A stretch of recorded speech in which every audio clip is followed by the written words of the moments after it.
우리에게 주시는 하나님의 말씀, 시편 42편 1절에서 5절까지입니다. 함께 봉독합니다.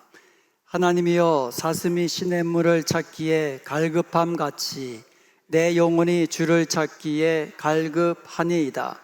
내 영혼이 하나님 곧 살아계시는 하나님을 갈망하나니 내가 어느 때에 나아가서 하나님의 얼굴을 배울까? 사람들이 종일 내게 하는 말이 네 하나님이 어디 있느냐 하오니 내 눈물이 주야로 내 음식이 되었도다. 내가 전에 성의를 지키는 무리와 동행하여 기쁨과 감사의 소리를 내며 그들을 하나님의 집으로 인도하였더니 이제 이 일을 기억하고 내 마음이 상하는도다. 내 영혼아, 네가 어찌하여 낙심하며 어찌하여 내 속에서 불안해하는가? 너는 하나님께 소망을 두라. 그가 나타나 도우심으로 말미암아 내가 여전히 찬송하리이다. 아멘. 5절에 보면 내 영혼아, 네가 어찌하여 낙심하며 어찌하여 내 속에서 불안하여 하는가 하면서 고라자손이 자신의 그 영의 어떤 답답함, 두려워하는 마음을 호소하고 있습니다. 오늘 본문 시편 42편은 고라자손이 지었다고 되는데요, 그래서 고라자손의 처한 상황을 우리가 알 수 있습니다. 영혼이 낭망하고 불안해하면서 영적인 침체를 겪고 있는 그런 상황이었습니다. 우리도 살다 보면은요, 낙심되는 때, 두려워하는 때, 그런 때 많이 찾아오잖아요. 생각만 해도 두려워하는 그와 같은 때가 있어요. 몸이 약해진다든가 마음이 약해진다든가, 아니면 우리가 영적으로 좀 다운되어서 침체되어서 그렇게 우리가 두려워하는 마음을 가질 때가 있다라는 거죠. 그러면 오늘 말씀을 통하여서 우리가 낙심되고 또 두려워하는 어떤 영적인 침체의 상황 속에서 어떻게 이것을 극복하고 다시금 우리의 영이 살아서 새롭게 되어서 하나님을 찬송할 수 있는지 살펴보면서 하나님께서 우리에게 주시는 말씀의 은혜 나누기를 원합니다. 첫 번째로, 하나님을 간절히 찾아야만 합니다. 1절 말씀을 한번 다시 보겠습니다. 갈급함같이 내 영혼이 주를 찾기에 갈급하니이다. 여기서 갈급하다라는 말이 두 번 사용됐잖아요. 이 갈급하다라는 히브리어가 아라그라고 합니다. 아라그라고. 그래서 무엇을 막 간절히 구하는 걸 말하는 거예요. 그래서 이것은요, 지독한 가뭄의 때에 물을 찾아서 물을 마시지 못해가지고 헐떡거리는 짐승을 묘사할 때 쓰는 단어예요. 구약 성경에 3번 사용됐는데요, 오늘 시편 42편 1절에 2번 사용됐잖아요. 그 나머지 한 번이 요엘서 1장 20절에 사용됐어요.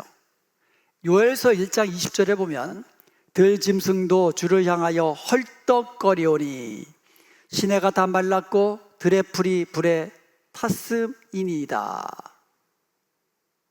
들의 풀이 다 마를 정도로, 시내가 다 마를 정도로 가뭄의 때에 들짐승이 물이 없어서 헐떡거리는 거예요. 그러니까 내 영혼이 그 갈급한 그 사슴이 시냇물을 찾아서 막 헐떡거리면서 애를 쓰듯이 그렇게 주님을 찾기에 애를 쓰며 헐떡거리듯이 주님을 찾는다라고 고백하는 겁니다.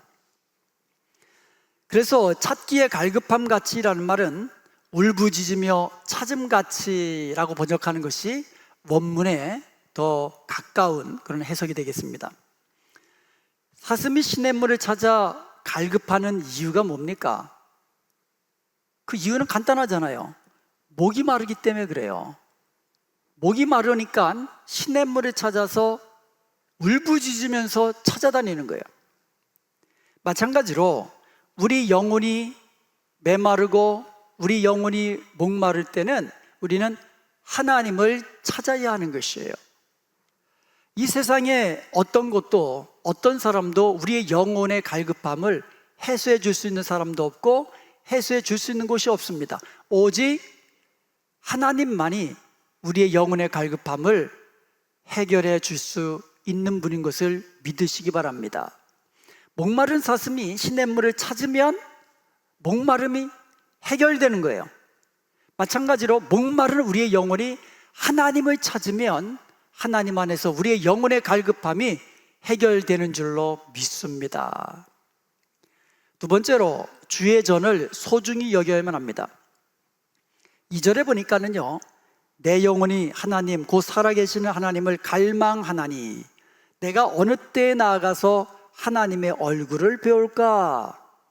내가 언제 주의 전에 나가서 하나님의 얼굴을 배울 수 있겠습니까? 라는 말이에요. 이 구절을 보면 이 시편 기록자가 어떤 사정인지는 몰라도 주의 성전과 멀리 떨어져 있어가지고 성전을 그리워하는 것을 볼 수가 있습니다. 그리고 4절에 보면은요, 내가 전에 성의를 지키는 무리와 동행하여 기쁨과 감사의 소리를 내며 그들을 하나님의 집으로 인도하였더니 이제 이 일을 기억하고 내 마음이 상하는도다, 이렇게 되어 있어요. 이 구절에 보면은요, 이 시편 42편을 기록한 시인은요, 전에 성전에서 지도자의 위치에 있었다는 것을 알 수가 있어요. 그래가지고 성전의 성의를 지키는 무리와 함께 예배하고 봉사하고 기쁨을 누리며 그들을 하나님의 집으로 인도했던 그런 사람이었습니다. 그런데 어떤 연유인지는 몰라도 주의 성전에서 멀리 떨어져 있게 되었기 때문에 그 마음이 상하고, 그리고 그것을 기억할 때마다 마음이 상하였다라고 고백하는 겁니다.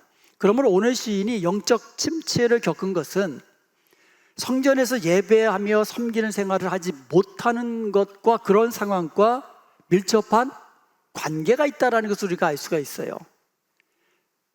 영적으로 침체했던 순간, 주의 성전과 멀어졌던 순간이라는 거예요. 주의 성전에서 열심히 예배하며 성의를 지키는 무리들과 함께 주님을 찬양할 때에는 영혼이 날마다 살아서 역사하시는 하나님을 뵙고 기뻐하며 즐거워하며 감사드렸는데, 그 주의 전을 멀리하다 보니까 영적으로 다운되더라 이거예요. 그래서 그는요, 다시금 하나님 전에 나아가 하나님의 얼굴을 배우기를 원했다라는 것이에요. 그러면 우리는요, 우리가 교회에서 예배하고 찬양하고 기도하고 이것을 우리가 쉽게 생각해서는 안 된다는 거죠. 하나님 앞에서 예배하고 섬기는 것이 우리의 영혼에 즐거움을 준다라는 거예요. 우리의 영혼에 만족함을 준다라는 거예요. 우리의 영이 주님과 늘 가까이 가는 그런 삶을 살 수 있도록 힘을 준다라는 거죠. 성의를 지키는 성도들과 동행하면서 큰 기쁨의 노래와 감사의 찬양을 들을 때에 우리의 영이 날마다 기뻐하며 즐거워하게 되는 줄로 믿습니다. 그러므로 우리가 낭망되고 그리고 불안해하고 우리의 영이 침체되는, 우리가 영적으로 침체되는 그런 상황이 온다면 더욱더 우리 교회에서 함께 예배하고 함께 찬양할 때에 우리의 영이 다시금 소생되는 줄로 믿습니다. 세 번째로 자기를 끊임없이 격려해야 돼요. 5절에 보면 내 영혼아 네가 어찌하여 낙심하며 어찌하여 네 속에서 불안하여 하는가, 이렇게 이야기합니다. 스스로에게 그렇게 격려하는 거예요. 11절에도 똑같은 내용으로 자신을 격려하고 있습니다. 내 영혼아 낙심하지 말아라. 내 영혼아 내 속에서 불안해하지 말아라. 그렇게 권면하고 격려하는 겁니다. 너는 하나님께 소망을 두라. 그가 나타나 도우심으로 말미암아 내가 여전히 찬송하리로다. 그러므로 낙심하지 말고 불안해하지도 말라고 끊임없이 자기를 격려하는 거예요. 여기서 낙심하다라는 말 히브리어로 샤하흐라고 합니다. 샤하흐. 이 말은 bow down, 그러니까 원래 이 의미는 고개를 숙인다라는 뜻이에요. 내가 어찌하여 불안해하며 고개를 숙이고 있느냐 이거예요. 한숨 쉬면서 고개를 왜 숙이고 있느냐 이거예요. 고개를 들라라는 거예요. 고개를 들고 하나님을 바라라는 겁니다. 고개를 들고 하나님의 구원을 바라라라고 말씀하고 있는 겁니다. 스스로에게 격려하는 거예요. 그렇게 격려하는 거예요. 고개 숙이지 말아라. 고개를 들고 하나님을 바라봐라. 하나님의 도우심을 구하며 하나님을 바라보아라. 스스로 끊임없이 자기를 격려하라고 말씀하고 있는 겁니다. 그러므로 우리가 영적 침체의 순간에는 하나님을 바라보고 일어서라 라고 스스로 격려해야 한다는 거죠. 우리가 우리의 영이 건강해지려면 나 자신과의 대화를 잘해야 돼요. 스스로 나에게 격려하는 말을 해야지 부정적으로 너는 안 돼, 너는 못 해, 에이, 네가 그렇지. 자꾸 이 부정적으로 자기에게 이야기하면 부정적이고 불행한 인생이 된다는 거죠. 끊임없이 긍정적으로, 끊임없이 자기 자신에게 격려하고 위로할 때 우리는 어떤 어려움도 극복하고 우리의 영이 다시 소생되는 그와 같은 하나님의 은혜를 누리게 된다는 것이지요. 이 말은 곧 자존감이 높아야 한다는 자존감.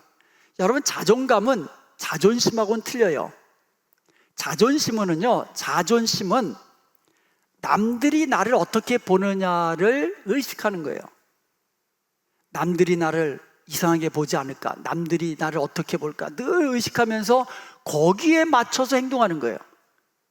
그래서 남에게 조금 더 굽히기 싫거든요. 그러니까 거기에 맞도록 행동하다 보니까 삶이 피곤해지는 거예요. 자존심이라는 것은 남들에게 뒤처지기 싫다라는 거예요.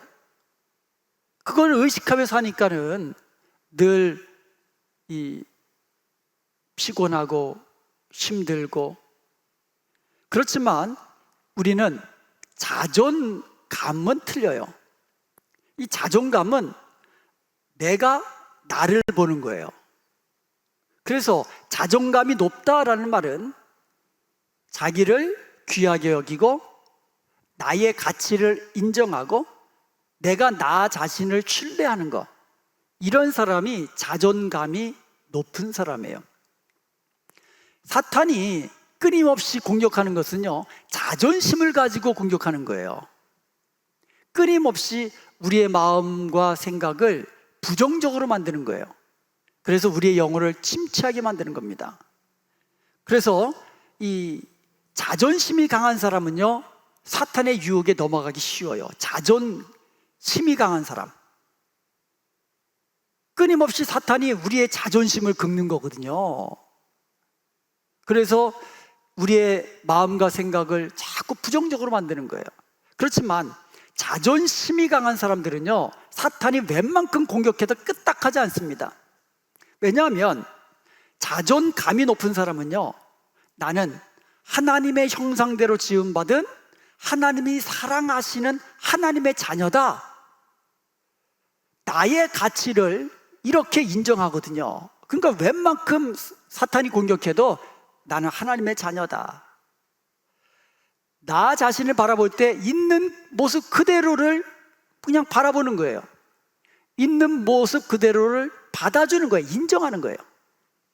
그리고 하나님이 나를 사랑하시되 독생자 아들을 아끼지 않고 내어주시기까지 나를 사랑하시는, 나는 그 정도로 가치 있는 존재다라고 끊임없이 생각하기 때문에 웬만한 이 다른 사람의 말에 휘둘리지도 않고 사탄의 어떠한 공격에도 넘어지지 않고 쓰러지지 않는 그런 사람이 바로 자존감이 높은 사람이에요. 자존감. 그래서 우리는 높은 자존감을 가지고 끊임없이 나 자신을 격려해야 되는 거예요. 네 번째로 하나님께 소망을 두어야 돼요. 5절 말씀에 보면 내 영혼아 네가 어찌하여 낭망하며 어찌하여 내 속에서 불안하여 하는가, 너는 하나님께 소망을 두라. 너는 하나님께 소망을 두라. 이렇게 이야기합니다. 11절에도 마찬가지예요. 너는 하나님께 소망을 두라. 똑같이 두 번이나 반복해서 소망을 하나님께 두라고 말씀하고 있습니다. 여기서 소망을 두다라는 말, 이 히브리어가 야할입니다. 야할. 이게 wait라는 뜻이에요. 기다리다. 우리가 영혼이 낙심되고 불안해하고 우리의 영혼이 침체될 때에 하나님을 바라고 하나님을 구하고 하나님의 도우심을 기다리라는 뜻이에요. 기다리라는 뜻이에요. 그래서 이 개역 성경, 개역 한글 성경에서는요, 너는 하나님을 바라라 이렇게 번역했어요. 이전에 우리가 쓰던 개역 한글에는 너는 하나님을 바라라 이렇게 번역을 했는데, 우리가 지금 쓰는 이 성경에서는 너는 하나님께 소망을 두라 이렇게 번역을 한 거예요. 하나님을 바라라, 하나님께 소망을 두고 어떻게 하라는 거예요?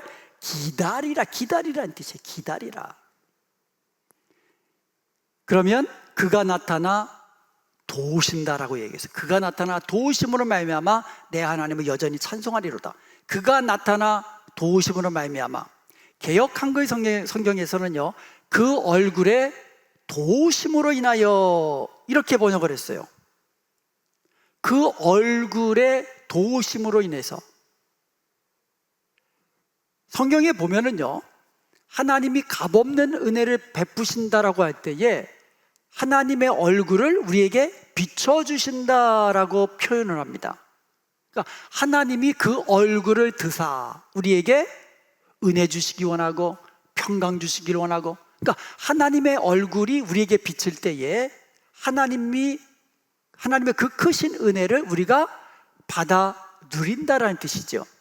그래서 성경에 보면 예를 들어서 민수기 6장 25절에 보면 여호와는 그의 얼굴을 네게 비추사 은혜 베푸시기를 원하며, 시편 4편 6절에도 보면 여호와여 주의 얼굴을 들어 우리에게 비추소서, 시편 44편 3절에도 보면 그의 팔이 그들을 구원함도 아니라 오직 주의 오른손과 주의 팔과 주의 얼굴의 빛으로 하셨나니. 주님이 은혜 주시고 주님이 우리를 구원하시고 주님이 우리를 도와주시고 이 모든 것들이 하나님의 그 얼굴 빛을 비춰주심으로 하셨다라고 그렇게 묘사하고 있는 거예요. 그래서 개역 한글 성경에서는요, 11절을 나는 내 얼굴을 도우시는 내 하나님을 이렇게 번역을 했어요. 그러니까 내 하나님이 내 얼굴을 도우시는 뒤에 첨부된 거예요. 이 말은 하나님이 나 자신을 반드시 도우신다라는 확신의 표현이에요. 하나님이 반드시 그 얼굴을 우리에게 비춰주실 것이다. 하나님께서 반드시 우리에게 은혜를 비춰주시고 하나님이 우리를 구원해 주시고 하나님이 반드시 우리를 도와주셔서 우리로 하여금 찬송케 하실 것이다 라는 믿음의 고백인 것입니다. 그러면 왜 우리가 영적으로 낙심될 때, 두려울 때에 하나님을 바라고 하나님께 소망을 두어야 될까요? 그 이유가 5절에 나와 있습니다. 5절 말씀 다시 한번 봅니다. 너는 하나님께 소망을 두라 하면서 단어 하나가 빠져 있어요. 히브리 성경에는 여기에 키라는 단어가 들어가 있어요. for, 왜냐하면이라는 접속사입니다. 한글 성경에는 이게 왜 빠졌는지 모르겠어요. 나는 하나님께 소망을 두리라. 너는 하나님께 소망을 두라. 왜냐하면 그가 나타나 도우심으로 말미암아 여전히 찬송하리로다. 너는 하나님을 바라라. 왜냐하면 하나님이 그 얼굴의 도우심으로 인하여 내가 오히려 찬송하리로다. 하나님을 바라보라는 거죠. 하나님께 소망을 두라는 거죠. 왜냐하면 그가 나타나 우리를 도우시기 때문인 것입니다. 우리가 왜 환난 날에 낙심될 때에 불안할 때에 하나님께 소망을 둬야 됩니까? 왜냐하면 하나님이 나타나셔서 우리를 도우시기 때문이라는 거죠.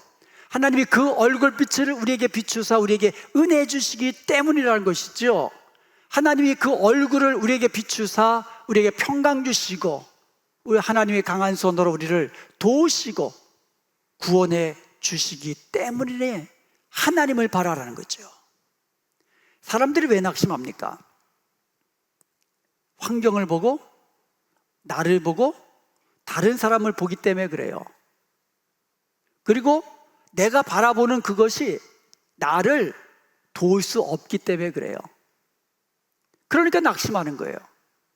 낙심되고 두려울 때에, 근심 걱정이 있을 때에, 무슨 큰 문제가 내게 닥쳤을 때에 다른 사람을 찾아갑니다. 그런데 그 사람이 나를 도울 수 없잖아요. 그래서 낙심하는 거예요. 나 자신도 나를 도울 수 없고, 그래서 낙심하는 겁니다. 오늘 본문을 보면은요, 유난히 나라는 말이 많이 나옵니다. 내가 나 자신을 바라보면 낙심되고 두려워할 수밖에 없는 상황들이 너무너무 많다라는 거예요. 그럴 때에 하나님을 바라보라는 거죠. 소망을 하나님께 두라는 거죠. 그러면 나를 도우시는 하나님이 나에게 나타나셔서 나를 도우시기 때문에, 은혜를 베푸시기 때문에 내가 하나님을 찬송하게 되리라고 믿음으로 고백하고 있는 것입니다. 그러므로 우리는요, 어떤 경우에도 소망을 잃지 말아야 합니다. 그리고 낙심될 때 세상 것에 소망을 두지 말아야만 합니다. 오직 하나님께 소망을 두고 하나님을 바라보고 하나님의 도우심을 기다릴 때에 우리는 그가 나타나, 하나님이 나타나셔서 우리를 도우심으로 인하여 하나님을 찬송하게 될 줄로 믿습니다. 그러므로 우리는요, 기다림을 배워야 돼요. 아브라함도 100세 때 이삭을 낳았잖아요. 모세가 이스라엘 백성들을 구원하기 위해서 80년의 준비 기간을 가졌잖아요. 예수님도 3년간의 공생의 기간을 위해서 30년 동안의 준비하는 기간이 필요했잖아요. 그러므로 현재 어려움이 있고, 현재 두려움이 있고, 현재 우리의 기도가 응답되지 않고 있다고 해도 우리는 여전히 하나님을 바라보고 우리의 소망을 하나님께 두고 하나님의 도우심을 구하며 기다려야 되는 줄로 믿습니다. 하나님은 합력하여 선을 이루시는 분입니다. 아멘. 모든 것을 합력하여 선을 이루시는 분이 우리 하나님이세요. 그러므로 우리는 현재의 고난이 장차올 영광과 좋게 비교할 수 없도다라는 말을 우리는 기억해야 돼요.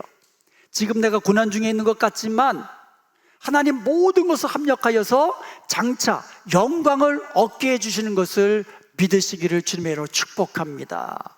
그러므로 우리는요, 하나님의 사랑을 확신하고 항상 하나님 안에서 소망을 가지고 하나님의 도우심을 구하며 기다려야 하는 것이지요. 자, 이렇게 우리가 답답하고 낙심되고 불안한 상황에서 하나님을 바라고 하나님께 소망을 둘 때에 우리는 어려운 중에도 찬송하고 기도할 수 있는 것입니다. 상황은 바뀌지 않아도 우리가 소망을 하나님께 두고 하나님의 도우심을 구하며 기다릴 때에 우리는 찬송할 수 있다는 거예요. 오늘 본문 5절에 보면 너는 하나님께 소망을 두라. 왜냐하면 그가 나타나 도우심으로 말미암아 내가 여전히 찬송하리로다. 이렇게 시인은 고백하고 있습니다. 어려울 때 감사하고 어려울 때 찬송하면 하나님이 감동하세요. 이것만큼 감동하시는 것이 없어요.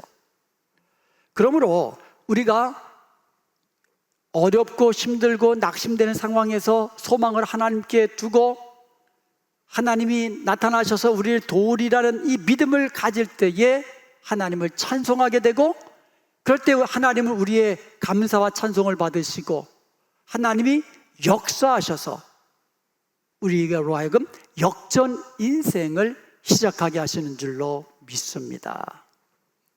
감사할 수 없는 상황 때로 찾아오잖아요. 내가 하는 일마다 자꾸 안 될 때가 있잖아요. 몸은 병들어 아프고 또 자녀들은 자꾸 우리의 생각과 다른 길로 가고, 직장과 일터에서 어려움을 겪고, 이렇게 우리가 살다 보면 정말 감사하기 어려운 환경에 처할 때도 있습니다. 그러나 그와 같은 기가 막힌 상황 속에서도 하나님을 바라보고 소망을 하나님께 둘 때 우리는 감사로 찬양할 수 있게 되는 줄로 믿습니다. 이것이 소망을 하나님께 두고 하나님의 도우심을 구하며 기다리는 믿음의 사람의 모습인 것입니다. 고난 중에 드리는 믿음의 기도, 하나님의 응답을 가져오고, 고난 중에 드리는 감사의 찬송은 하나님의 역사를 가져오는 것이에요. 사랑하는 여러분, 오늘 말씀을 통해서 우리의 영혼이 낙심되고 또 두려움이 찾아오고 우리의 영이 침체를 겪을 때 우리가 어떻게 하면 다시금 하나님을 찬송할 수 있는지 우리가 살펴보았습니다. 첫 번째로 하나님을 간절히 찾으라고 했습니다. 간절히 찾으라. 목마른 사슴이 시냇물을 찾기에 갈급함 같이 우리의 영혼이 그렇게 하나님을 찾아야 한다고 말씀하고 있습니다. 두 번째로 주의 전을 소중히 여기라고 말씀하고 있습니다. 힘들고 어렵고 낙심될 때 더욱더 교회 안에서 함께 예배하며 함께 찬송하기를 힘쓰십시오. 그럴 때 우리의 영이 회복되는 겁니다. 세 번째로 자존감을 높여서 끊임없이 자기를 격려하라고 했습니다. 나는 하나님의 사랑받는 하나님의 자녀다. 끊임없이 우리는 자존감을 높이며 스스로 격려할 때에 우리는 영적 침체를 극복할 수 있습니다. 그리고 마지막으로 우리는 하나님께 소망을 두어야만 합니다. 하나님을 바라보고 하나님의 도우심을 구하며 기다려야만 합니다. 그럴 때 우리는 우리에게 찾아오는 모든 고난과 역경을 다 물리치고 영적 침체를 극복하고 우리의 영이 소생되어서 하나님을 찬양하는 복된 삶을 살게 되는 줄로 믿습니다.